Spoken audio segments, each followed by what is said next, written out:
Great. Thanks so much, Justina, for the kind words. So today we are talking about API Product Management 101, especially how to survive when you're a non-engineering, non-technical person working with tech-heavy products such as APIs. But why APIs? So it's not super new thing, but it's very awesome thing. And there's quite a lot of research showing it's only getting more and more relevant. 40% of companies with over 10K people have more than 250 internal APIs. 75% of developers utilize internal, and a bit over half of developers also use third-party APIs. There was a survey by IDC where 75% of the surveyed companies guessed that in the next 10 years, 90% of new applications will be powered by microservice architecture, which is based on APIs. Lastly, companies such as Salesforce, eBay, or Expedia generate huge chunks of their revenue through APIs. Also, APIs are exciting. I really think they drive innovation. They enable shared capabilities, shared information. They democratize business models and create new opportunities. So that's why APIs, but why product management? Well, this is a complex adaptive system. Even a single API is a complex beast. And if we are talking about multiple APIs or so-called API landscape, we do need a product manager to help navigate it. We also need a holistic approach, as there is, as we will see later, a lot of factors from infrastructure to business to tech stuff, and then there are high stakes. In the end, APIs are products, and also we can argue that everything is a product. That's why APIs, that's why product management, but why me? Well, I had no idea what I was doing. Personally, my background was in languages. I studied Norwegian language, then I worked in marketing, then I went into a product, and a few years down the road, let's manage this API. You mean, what the hell is an API? So I had to survive, and now I not only survive, but thrive at my work, and I'm happy to share some tips with you. We'll talk about two levels here. The first level is non-engineering survival. So we'll look at product management skills, we'll look at learning to learn, and cross-pollination. The second level is more on APIs. So we go down to nitty-gritty portion of API product types, API lifecycle, working with the API stakeholders, and wrap everything up with some metrics, key success factors, and KPIs. And there's also a small gift at the end of the presentation, so stay tuned. Before we dive into, I'll just briefly introduce myself. As you know, my name is Milos. I'm a senior product manager at Clarivate and TopTel. I worked for various clients ranging from MIT startup to international corporations. I had my own publishing house and a few failed startups. And this year I'm writing a book on applying product thinking to your own life. So, level 1, let's dig into product manager's skills. So, how I look at it, and this is certainly not the best division and not the only one, but I see that there are different layers of the skills we use as product managers. So there are universal product skills, there are some specific product skills, and then there's domain expertise. Universal product skills, it's almost like a mindset. It can be strategic, tactical, business and leadership. That's how we strategize, how we experiment and do our research. Or that's how we think of business models, capturing value, creating value. Or that's how we lead teams with no formal authority. Then there is specific product skills. And these skills I also call flavor of product, and it depends a bit on your background. So maybe you come from UX, UI, maybe you come from data, marketing, maybe you have experience with e-commerce and supply chain management, maybe you have background in psychology. So this background is very relevant to your work, and it will give a flavor to the way you do product. So some people would tend more to UX, UI, user experience part. Some people would be more like platform product managers, or someone may actually work with physical products, manufacturing, supply chain, etc. Lastly, we have this domain experience. And domain experience can be literal expertise, so medical, chemical, legal, administrative.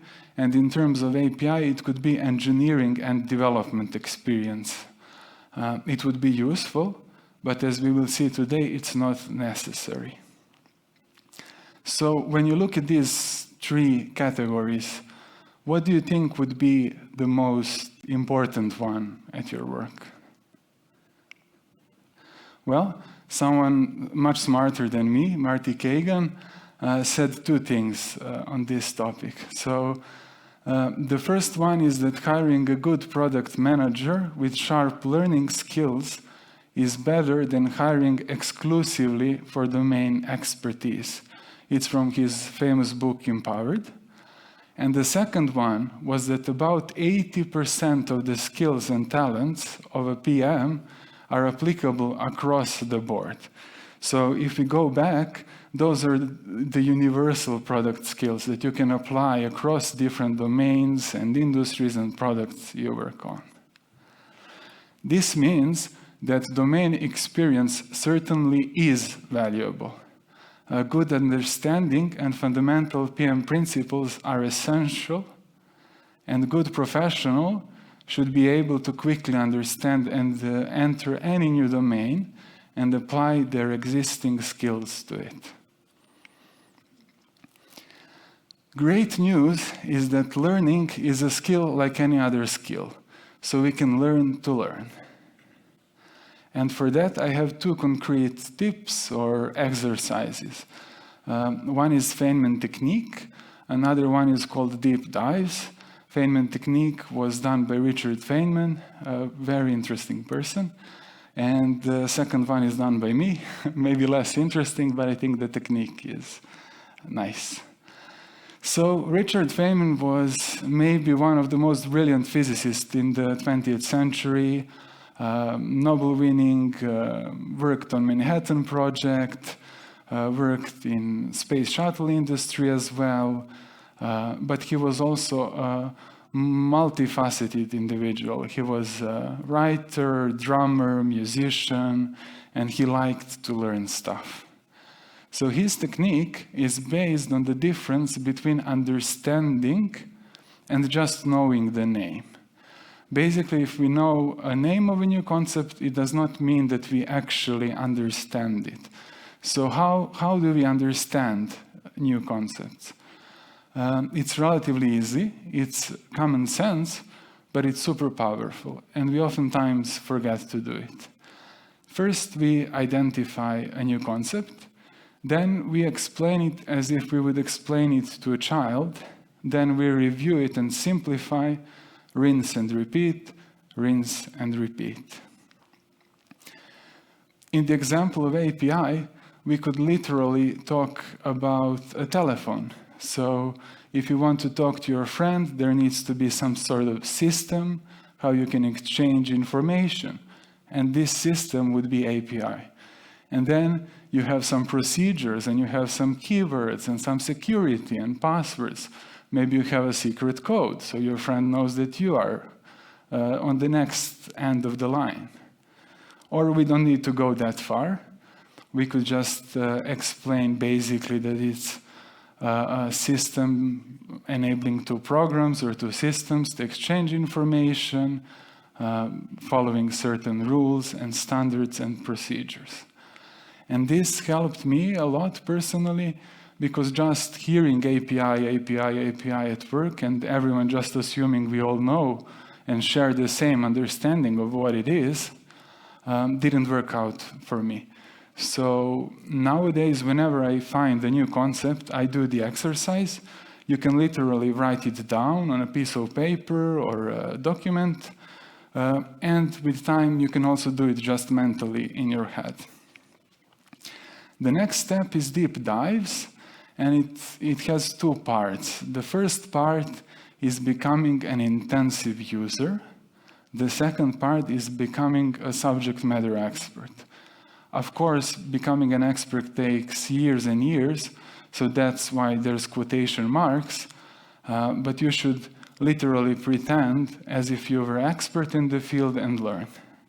Some of the suggestions and things I do is download different competing apps, sign up for free trials, sign up for newsletters, read books, blog posts, enroll in certain programs, shadow my colleagues, interview people, join different communities, visualize.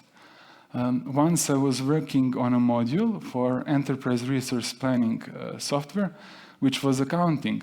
And then I literally took a basic course in accounting. So I understand the pain points, I understand the process and how we can optimize it. Now I'll just briefly touch cross-pollination. It's a term from beekeeping and biology, but I like to use it in this context as well. So cross-pollination happens because there is a huge benefit to everyone when you have professionals from one field trying out another field. It's good for organizations because they have innovative perspectives and get improvements in their existing processes. It's good for us as product professionals because career-wise and hireability-wise, you are at a much better place when you worked in different domains, and it also keeps you on the edge and keeps you sharp and keeps you learning. And lastly, for products, it's great because best practices and things that work in one segment can successfully work in another segment, and there's also these fresh eyes looking at the product again.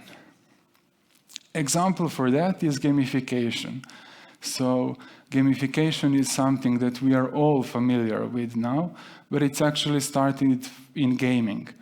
Now we have it in learning apps, in finance, in health, in reward and loyalty programs, even some public sectors such as governments, recycling, tax, try to gamify the process and make it more engaging to the people.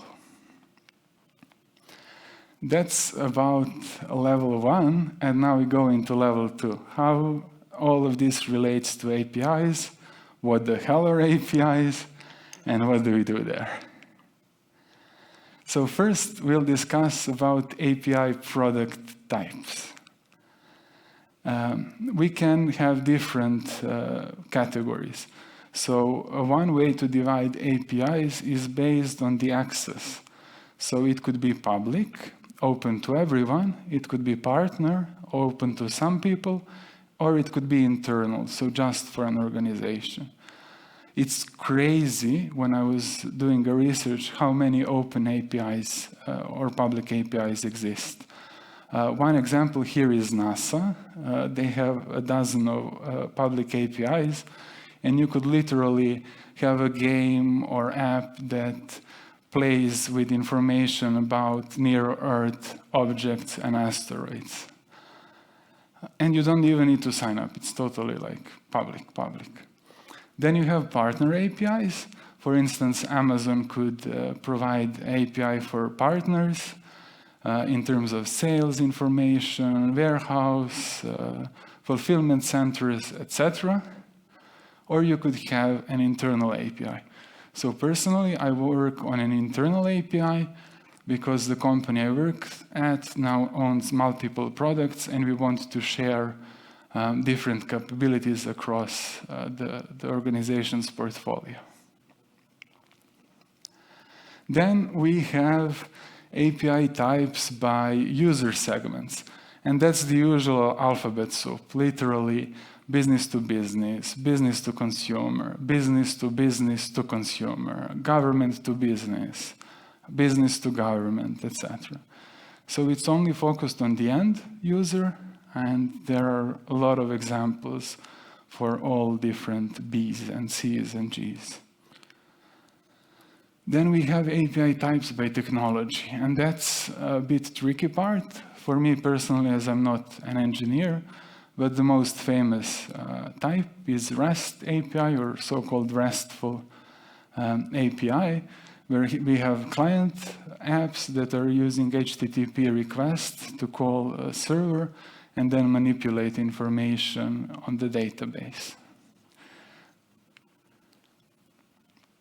Now we'll go into API lifecycle and growth. So, like with any product, it's the standard sort of life cycle we see. I don't like that it seems a bit waterfallish, especially not good at an agile conference. But a lot of these phases happen in parallel, and it's not linear. So you should never be done with designing, and you should never be done with developing, and you should never be done with testing, and so on. So we can look at it that way, although it is presented in a bit waterfallish way. The thing that is interesting here is that we have producer life cycle and we have consumer life cycle. Consumer life cycle is from the point of our users. So for instance, an organization or a developer using our API. And then producer is the life cycle from our point as an organization or an individual who is making this API. They interact with each other and they inform each other. Next, we'll go into working with the API stakeholders. So the first question there would be, who are our stakeholders? And I don't know if you remember this famous video, but it's developers, developers, developers, developers. So keep in mind your stakeholders, and then going back to basics, going back to common sense is how do we keep them happy? So what matters to developers, developers, developers? They care about usefulness and usability. So is it useful? So does it make sense, this API? And is it usable? Can we actually use it? They care about robustness and scalability. So this is the technical part where we talk about number of calls, capacity, how easy it is to scale, how secure it is, and so on. And they care about support and documentation. So a lot of developer friends and colleagues, they sort of hate or dislike or strongly dislike writing documentation. But I like to tell them, fact, when you're working on an API, your documentation is almost your user experience and your user interface. So it's very important that our users can engage with our API in a way that is supported by a good documentation and support. And then it boils down to going back to our walking in our customers' shoes and going back to the consumer life cycle. How can we make our API better discoverable? How can we support them in evaluating it? How can we support them in making it more easy to integrate with? How can it test? How testable it is? How easy it is to see like, oh, things work, things don't work, this can be improved and so on. And then how can they deploy it and observe it over time? Finally, we'll just have a look at key success factors for APIs, some KPIs and metrics that we can look at. So, as we mentioned earlier, APIs are sort of specific because they have these different layers or different points of view. So we have business, we have infrastructure, and we have product. So in terms of business, that would be business metrics. So what is our market share? What is our growth? Revenue and profitability. Are we driving business outcomes? Infrastructure-wise, that's the engineering part again. So our usage, downtime, uptime, our reliability, our scalability, our performance. Product-wise, it's basic product metrics, such as adoption metrics, user engagement, customer satisfaction, etc. So these are all not clearly separated, and they do influence each other and they do overlap. So take it with a grain of salt, but it's important to just be mindful of these different aspects because we need, as also we mentioned, a holistic approach. So with APIs, it's not enough to only deal with infrastructure, and it's not enough to only deal with the business or only look at the product. We need to holistically address all these different elements. And back to our customers, all these metrics that we are following should actually reflect how good we are at supporting their needs and giving them the value they need. It can look quite complex. This is from a book, API Analytics for Product Management. Very detailed overview, but we don't need to go into that much details. And I also encourage you to always go get to basics, go get to the first principle, and see in the end of the day what makes your users happy and how you can reflect it. Wrapping up, as I promised, we have a small gift at the very end. So for me this year, I made a 10-month learning plan to master API product management. So there are links to resources, there are Udemy courses, books, YouTube videos, and it covers the whole domain from 4 or 5 aspects. First, there is introductory items and main trends. Then we go into depth into product aspect of APIs. After that, we go in depth into technical aspects of APIs. And as a cherry on top, as AI is everywhere and such an interesting and hot topic, I added how we can utilize APIs to harness different large language models or AI capabilities to use in our own products and in our own apps. So you can just scan the QR code or visit the link below and you'll see the free PDF attached. That's all from me for today. We have a bit more time, but thanks so much for listening. And I hope I at least encourage you to take a look into this domain.